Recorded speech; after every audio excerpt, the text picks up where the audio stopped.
Okay, section 2.7 is parent functions and transformations. We've already talked about parent functions, but we've already talked a little bit about transformation, so we're going to add to that. It says, example 2, describe the translation in y equals absolute value of x plus 2. Whatever we add to the absolute value is what we shift up or down. So it says, describe the translation. What is the translation? Shift up 2. Now, how long is your, it's a V. Is it here? Here? Where is it? You do know we can use the number in front of x. What is the number in front of x right here? A 1. So from the vertex, go up 1 to the right 1, up 1 to the right 1, or up and backwards. And there is your V.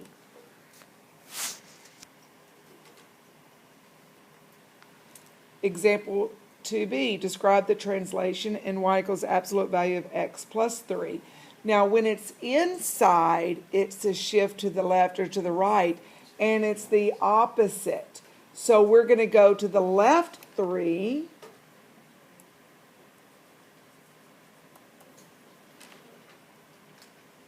So here's the vertex, and the rest of the points. How do we get the rest of the points? We look at the x, and what's in front of that x? A 1. So my slope is 1 over 1. And it's up 1, backwards 1.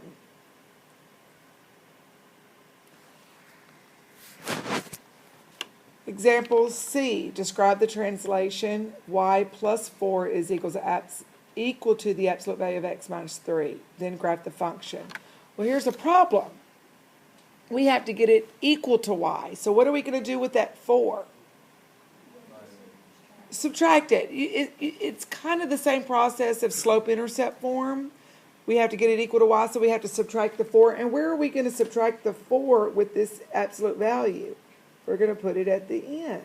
So it says y equals absolute value of x minus 3 minus 4. So there's two things.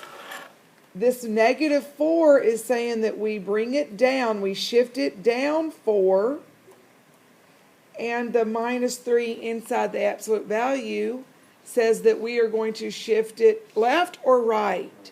To the right. Remember, when we're shifting, it's always the opposite, right 3. Do y'all understand that? So the vertex of our V, the parent function, is at 0, 0.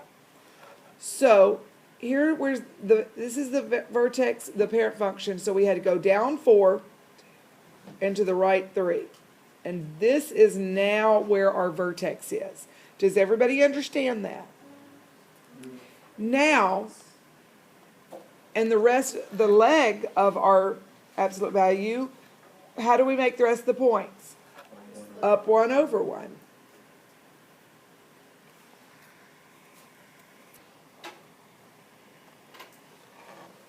Example 3, describe the reflection in y equals negative x squared. Now this is the parent graph.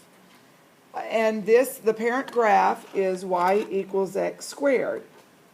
And it's a quadratic, and it's a parabola that goes through the origin. The reflection, when you have a negative in front, it just flips it down. Okay? Now notice, these 2 points are 1, 1, so to flip it, it would go down like this. This was up 1, 2, 3, 4.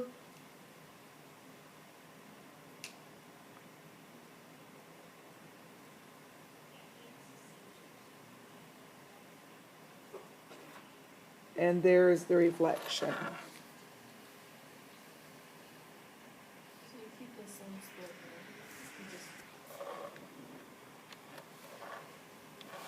Okay, a dilation shrinks or enlarges a figure. And we've already kind of talked a little bit about this. But the number in front of x is what either makes it really, really narrow or really, really wide. So look at this equation, right? This graph on the grid. It is a parent graph of a linear equation. What is the equation of this graph? y equals 1x plus 0, or we could say y equals x. Now, the y equals 4x, it's still going through the origin, but this time our slope is steeper. It's 4 over 1.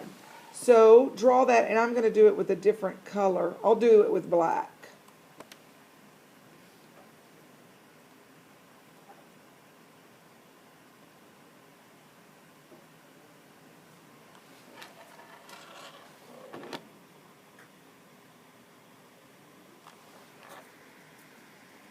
Okay, so you can see that this graph is steeper. So the dilation is kind of like the same thing as your slope. Let's look at 4b. Describe the dilation in y equals 2x squared. Then graph the function. But the dilation is 2. Is this going to make it wider or narrower? Well, and because this is a curve, you can't really do the slope because it's not a line. So we're gonna have to make a table for this.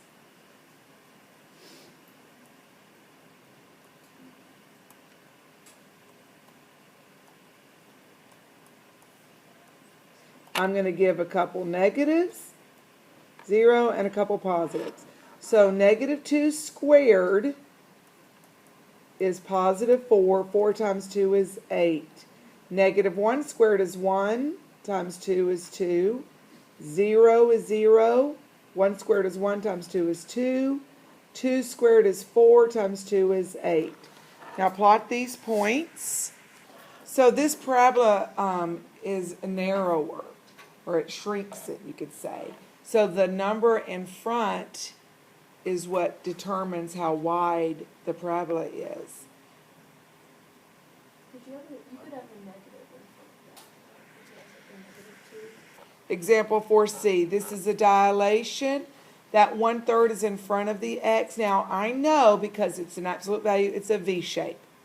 Am I adding anything to the absolute value? No. Am I adding anything to the x inside the absolute value? No. So where is this absolute value going to start? 0, 0. So the vertex is 0, 0. Now, the dilation is the number in front of x. Now, because it's a V, which is like two rays, I can do this my slope. It's 1/3. So go up 1 over 3, up 1 over 3, or back up 1 and backwards 3.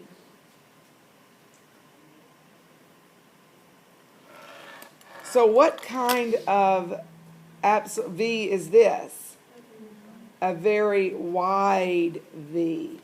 So the smaller, now tell me, and you can compare this graph to the other graph, even though it was a quadratic. A 2 made it really, really narrow, and a fraction made it really, really wide.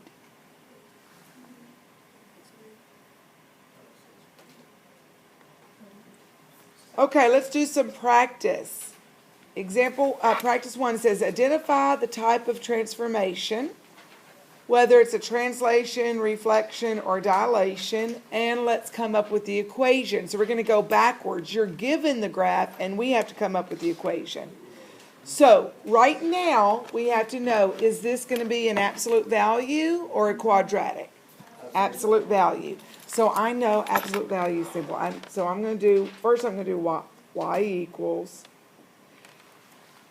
Did I shift it up or down? No. So I don't add anything to the absolute value. But I shifted it to the right 2 places, didn't I?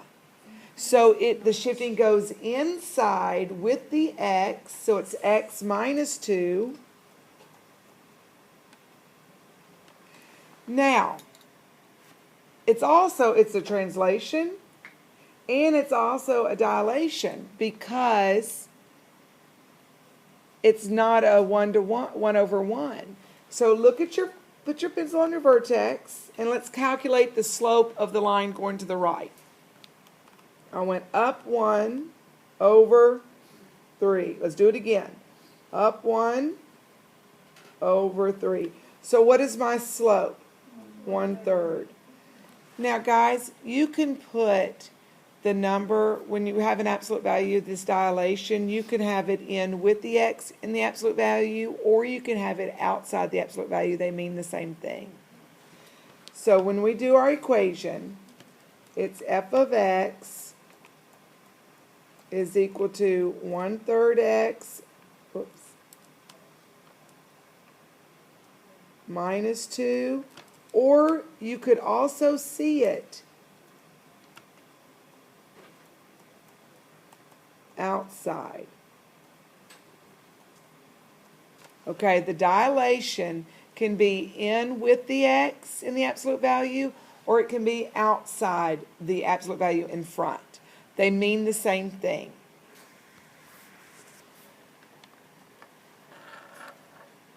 Okay, I want y'all to try to do this one by yourself. It was a shift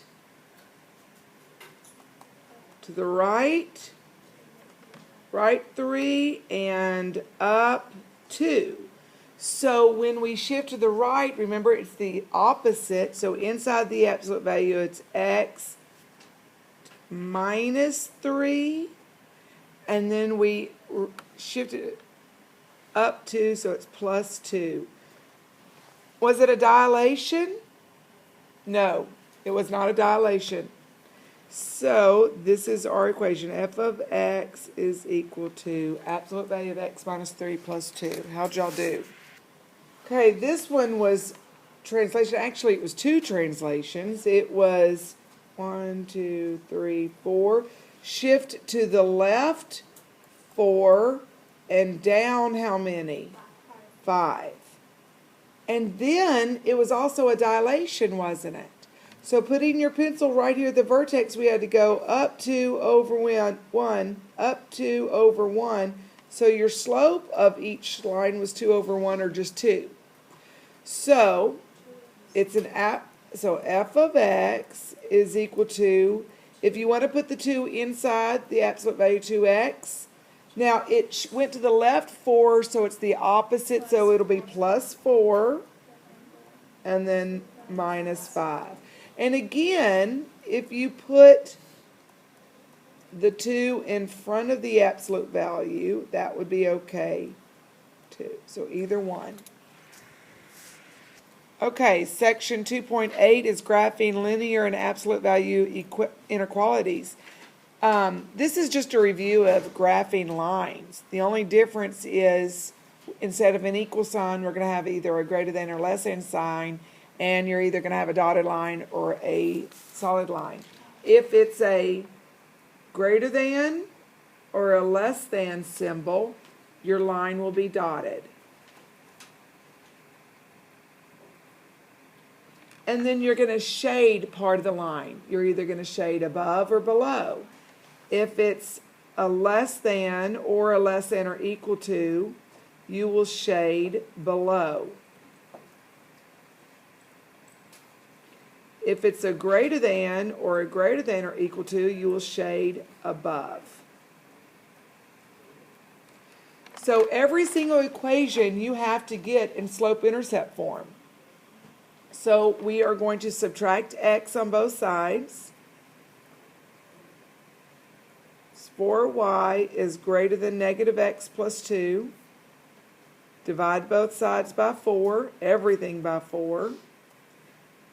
And that y is greater than negative 1/4 x plus 1/2.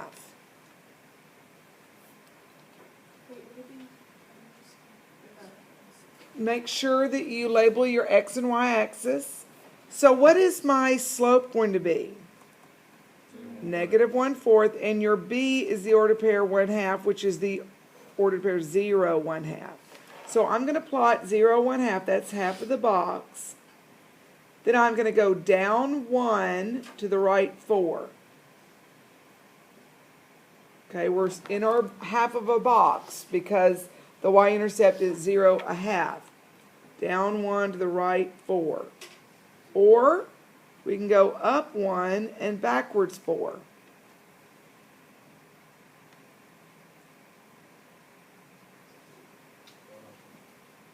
I make several points. Now, notice I put a slash instead of a dot just because to keep it, make sure I know that it's in the halfway mark. It is a greater than symbol, so it's a dotted line. So it shouldn't have been a solid, it should have been a dotted.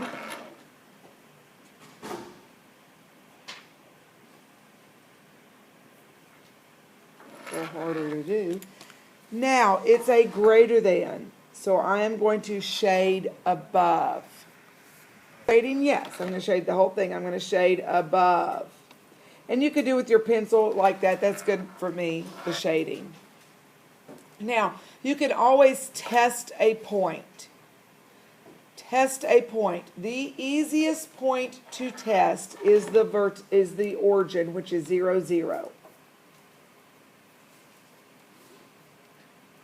Is the point 0, 0 in the shaded area? No, it's not. So when we go to test it, it better be false. So let's test it right here. 0 plus 4 times 0, so that 0 plus 0 is greater than or equal to 2.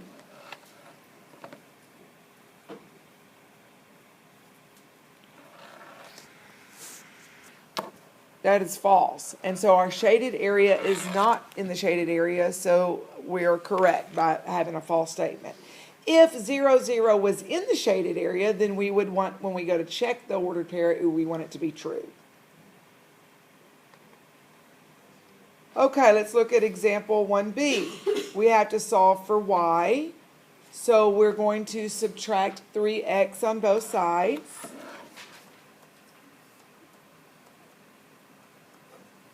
So that's 1/2 y is less than negative 3x plus 2. Now we have to get rid of that 1/2. So we have to multiply both sides by the reciprocal, which is 2. Now we have to multiply every term by 2. So that's y is less than negative 6x plus 4. Your slope is negative 6 over 1. Your b is 4, which is the ordered pair 0, 4.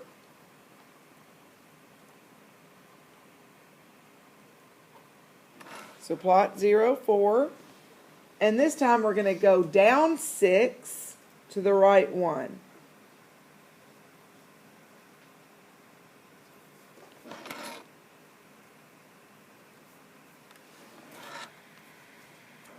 Equal sign. Okay, now, this is a less than. So we're going to shade above. It's a less than, so we shade below. This is a little challenging to see what's below. Let me show. Okay, so this is less than. And then what should we do to make sure? Test a point. I'm going to test 0, 0. So that's very easy. 3 times 0 is 0, plus 1/2 times 0 is 0. Is 0 less than 2? Yes. So is it in the shaded area? Yes.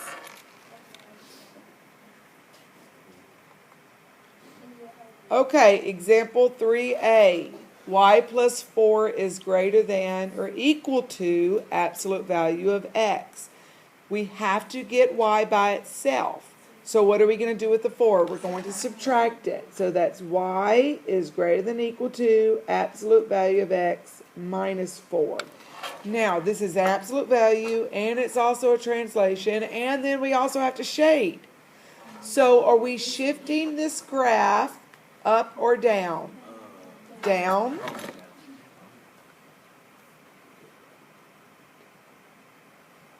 And our v is the normal v because there's not a number in front of x. So to get the points, we just go up 1 over 1.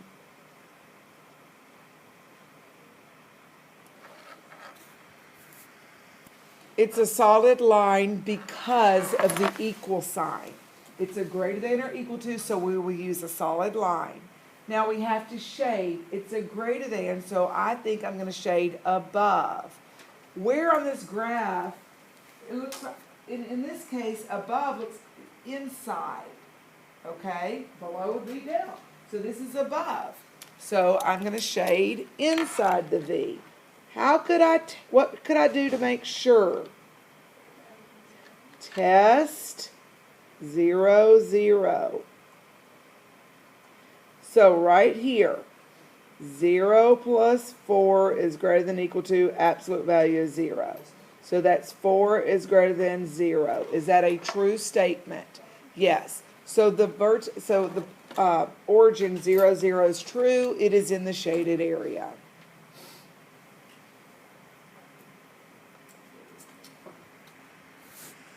Okay, let's look at example 3b. Y is less than or equal to 2 times the absolute value of x plus 3.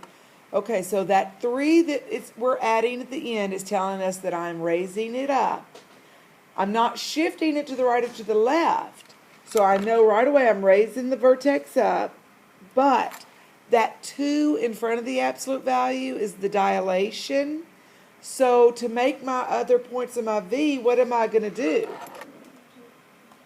Up 2 over 1. That's the slope. Up 2 over 1. Up 2 over 1. Is that the same thing as if the 2 was inside the absolute value with the x? Remember we talked about that? Yes. So we're going to go up 2 backwards. So it's a really narrow absolute value.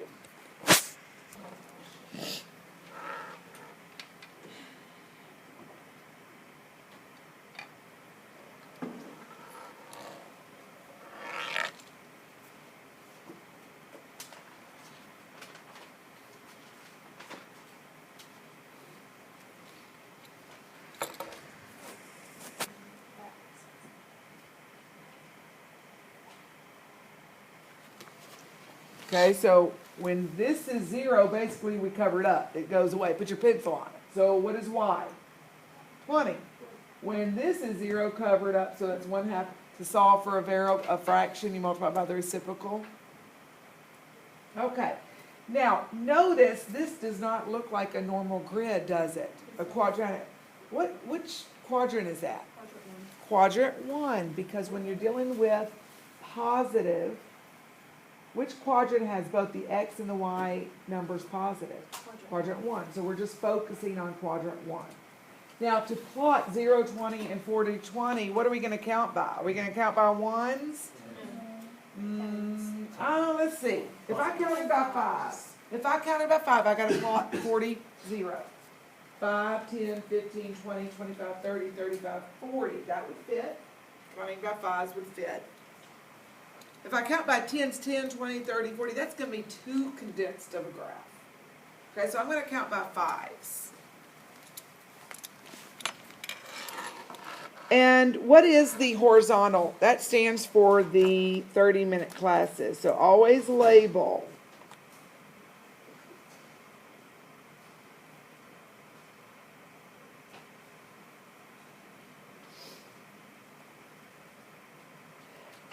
And this is my 60-minute classes.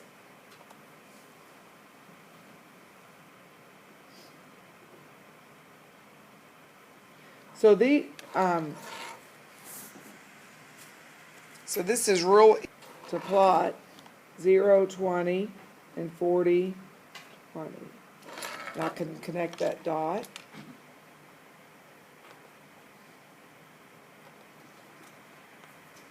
Where am I going to shade? Inside or outside?